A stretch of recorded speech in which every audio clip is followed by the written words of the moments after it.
I'm her old boyfriend, not your enemy. I'm what women made me. Hello, true. My name is Daniel. I have been a subscriber of your channel for almost a year. Your content and the fact that you provided a platform for men to converse are highly appreciated. I was hesitant to send you a letter, mainly because I'm on the opposite side of the fence. I'm the old boyfriend, the AP. True. I didn't have to chase a woman in my life so far, but I'm not a Chad, far from that. But I'm certainly the instrument women use. I have made the decision to share my story with you in order to show you my perspective and also to demonstrate that the true enemy is from the opposite gender. My title said it all. I'm not the enemy. That is exactly what I told the husband of my high school girlfriend when he confronted me. Here is my story.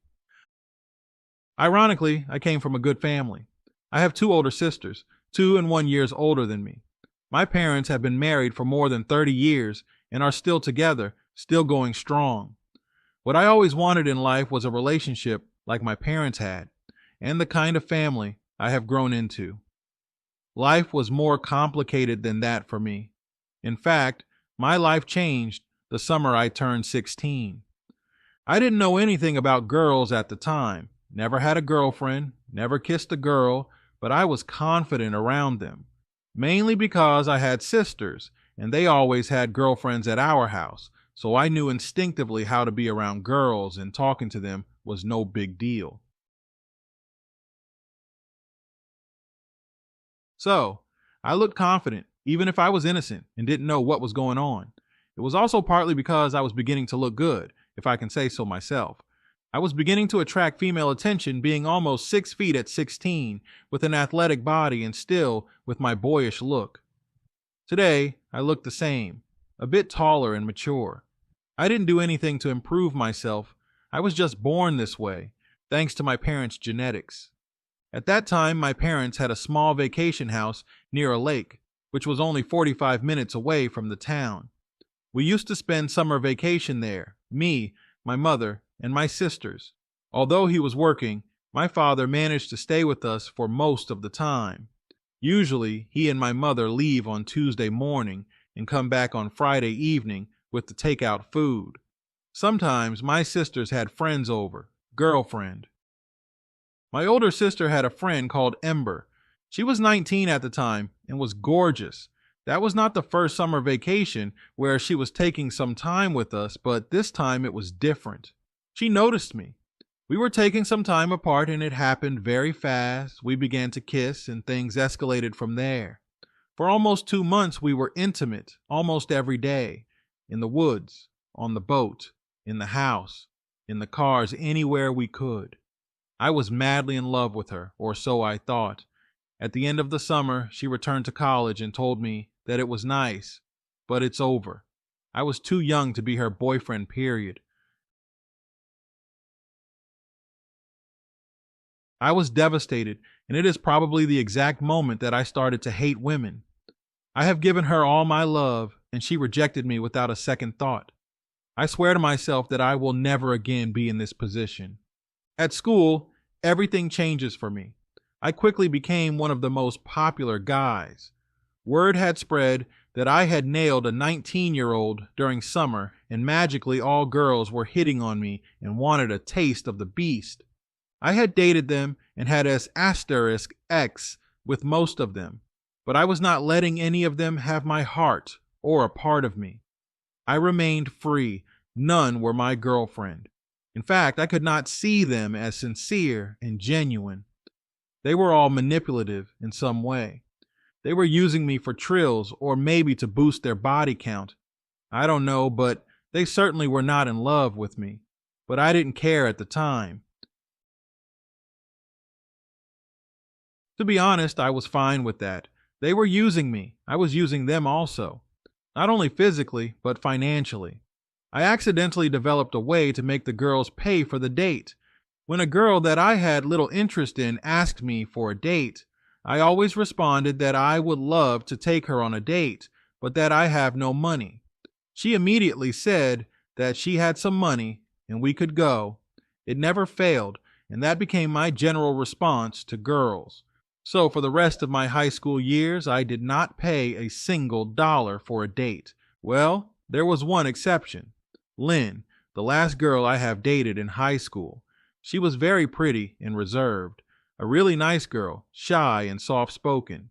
She was the daughter of the manager at the Home Depot I was working at on the weekend. She was trying to get my attention, always showing up to talk to me while I was working, bringing me something to drink or a sandwich she had made. I have told myself that I better not mess with her. You don't shit where you eat. So I was polite, but stayed distant and tried to play dumb on all her attempts to seduce me. On Saturday morning, I was a little early before the opening of the store. She was already there. She came to talk to me in the parking lot and asked me directly if I found her pretty. I responded that yes, any guy in his right mind will find her pretty. So, why don't you ask me for a date? She continued. I told her that I'm not comfortable because her father was my boss. She then told me that she already asked her father about me, and he told her that I'm a good guy, a good worker, always on time, good with the client, and a good student. I have his blessing, she added. Obviously, her father had no idea of my bad reputation with the girls. I didn't respond, so she continued. Our graduation party is next month. I want to be your girlfriend for that month, and I want you to take my virginity on graduation day. Lynn, I started to respond. I may not be the perfect guy for someone like you. I know everything about you, she responded. You may have had multiple girls, but you never had a real girlfriend. I want to be the one. We kissed in the parking lot and started to date right away. She had asked her father to give me the day off, so we started by going to the state park for some hiking and then went to my house for lunch. It was not planned, but we made love before eating. Nobody was home. We went to my room, and one thing led to another. She told me that she always knew that we would end up together. She said that she loved me, that I was the man of her dreams. We dated for the last month of high school and went to our graduation party as she planned. But it did not end there. For the next 2.5 months, we were inseparable. We dated, we made love, we talked a lot. By the end of the summer, I had to move to my uncle's house to go to college. It was a 4-hour drive from my hometown. I didn't want to LDR, so we broke up.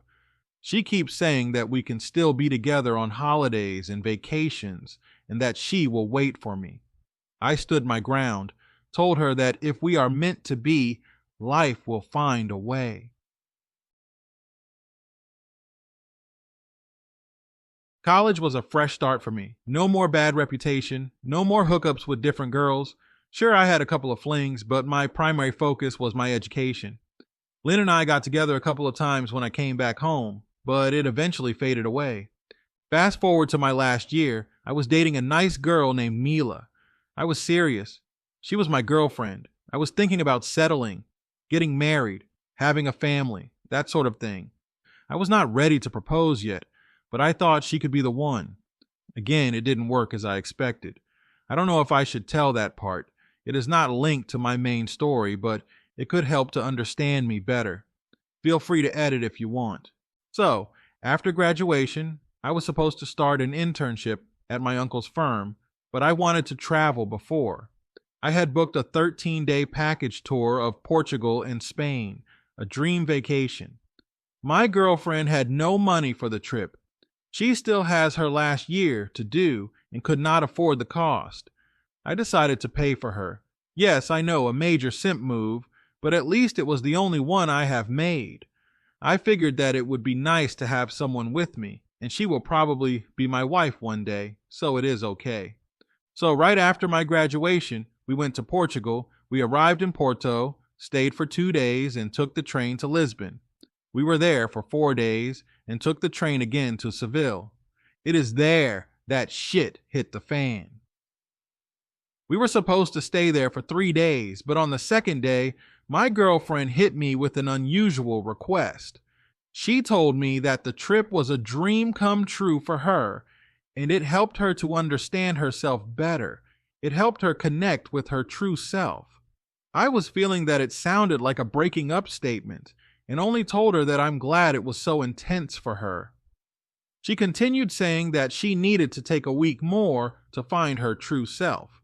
She then asked me if I could change her return ticket date so she could take that extra week. I pause for maybe 5 seconds and respond, "Did you really want to find yourself, or is there someone else?" She assured me that no, it was the first time that she was out of the country, and the trip had awakened her in some way. She only needs a week more to find herself. Told her, okay, I will see what I can do, and went to the hotel front desk to handle the ticket. She definitely had someone in mind. I can smell that 1,000 miles away. What a cheating hoe on vacation. In another country, and with my money. She will not get away with this. We were supposed to take the train to Madrid at 9 a.m., so we need to be on the bus to the train station at 8 a.m., so normally our room should be free. The crazy bitch did not consider the place she will stay during her find herself week. So I went to the front desk and told them if they could help me with some items on the tour trip, mainly the plane ticket date and cancellation of the rest of the trip for the second guest. They told me that there is no problem for the cancellation of the second guest, but there can be no refund since we are already there, and for rescheduling of the filth, there will be some fees. No problem, I told them. It will be paid just before boarding. I went back to the room and told her that everything is okay. She can go back next week. She was happy, hugged me, and told me that she loved me. I am the perfect boyfriend, etc. She did not ask about anything. Didn't realize that she was in deep shit. You see, everything was paid for with the exception of our evening meal. Tomorrow she will not have a room after 8 a.m., no breakfast, no bus or train ticket. She is in Seville, Spain, and needs to go to Porto, Portugal next week for her return flight. She can find herself if she wants, but with her own money. The next day, at 9:15 a.m., I was already on the train when my phone buzzed. I let it go to voicemail. It buzzed again 2 minutes later, and twice after that before I decided to answer. The conversation goes like this. Me, what's up? Her, can you answer your damn phone? Me, sorry I was asleep on the train, so how did you find yourself went so far? Her, don't play dumb with me. I was forced to leave the room and have to pay for breakfast. Me, but that was what you wanted. I changed your return ticket date, canceled the remaining of the trip so you can stay in Seville to find yourself. Her, where am I supposed to sleep? How am I supposed to eat? Me, maybe you should ask Carlos, Roberto, or Gino.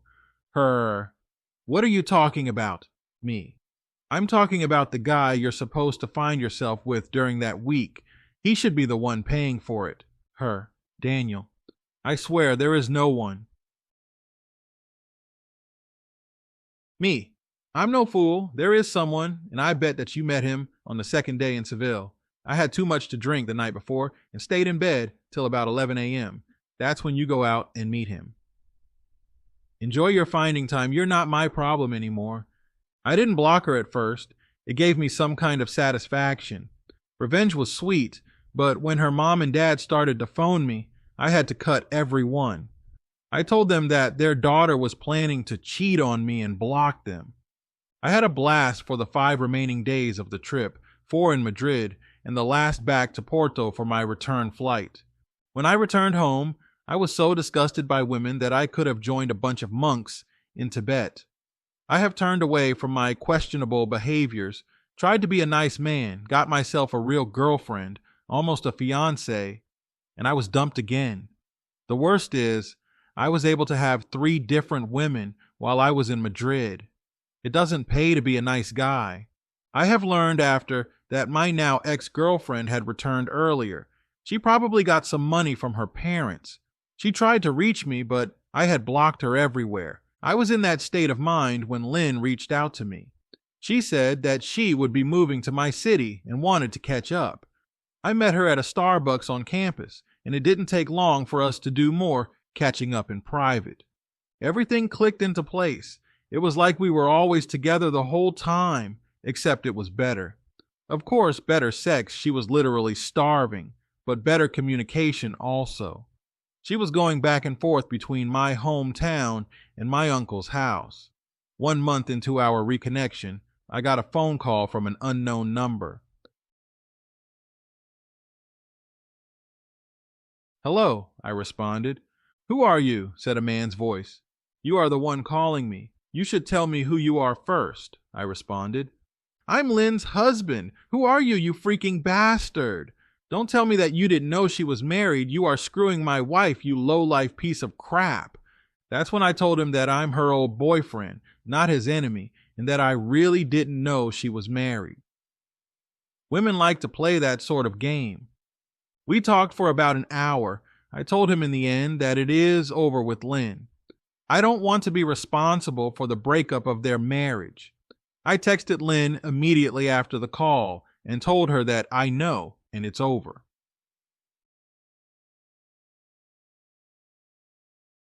Two days later, she was at my door. I let her in. She said that she should have told me she was married. She knows she was not honest with me, but she loved me and had to know if I still loved her to find the courage to divorce her husband. I asked her why she married someone else if she loved me so much. She responded that I left her. She didn't know what to do, was desperate to get married and settle for a nice guy. She saw too late that it was never going to work. She continued saying that I am the only love of her life, that she had tried to replace me, but nothing measured up. I responded that I don't want anything to do with a married woman. She responded that she will get back to me when her divorce is settled. She asked me to wait for her to be a free woman and give us a chance this time. It's been 6 weeks now. I am deep into my internship, and it is great. There are some nice older women that keep coming on to me, but I keep it strictly professional. I concentrate on my internship. I received emails from Lynn almost every other day.